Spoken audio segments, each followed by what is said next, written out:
In order to achieve excellent morals, one has to understand the rights other people have on you. The word haqq is an Arabic term which means a right or right of people, and nas means a person or a human being. Therefore, haqq nas means the right of people. Every person has a certain rights which are vital and should not be taken away.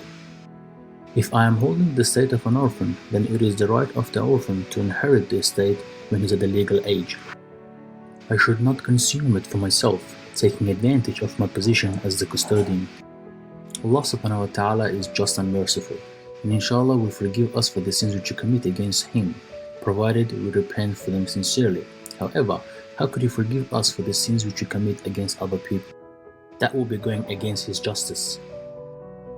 We can never be forgiven for breaking haqq nas, the rights of others, unless the person who we have wronged forgives us.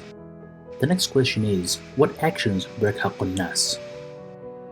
A person has a right over you even when they are not there. For example, imagine there's a gathering and you're not there. Even if you are not at that gathering, you still have a right that your name isn't insulted nor your reputation is spoiled.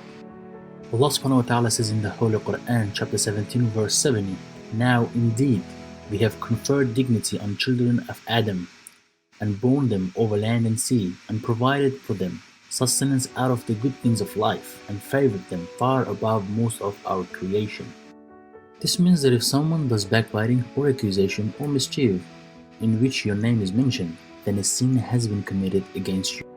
Such a sin cannot be forgiven unless you have forgiven it. It is because of these high consequences that we should avoid committing actions which breach the rights of others. This also shows that the religion of Islam is a religion that not only benefits a person directly, but helps the community in general. Where else can you find a law that commands you to not insult others and to guard their reputation in public and private? In Surah Al-Hujurat, verses 11 and 12, Allah tells us to refrain from making fun of others, making wrong accusations and backbiting. You are held accountable for haqq nas even after death.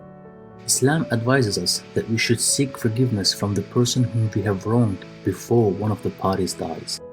If a person dies before forgiving the other, then there is no direct way of obtaining forgiveness, and that sin will carry forward until the Day of Judgment. Allah subhanahu wa ta'ala cannot forgive us for crimes against haqq nas. He Himself has told us that He will only forgive the sin after the person who has been wronged forgives us. And it does not matter whether the person is a Muslim or a non-Muslim, and if they are a sinner or a believer.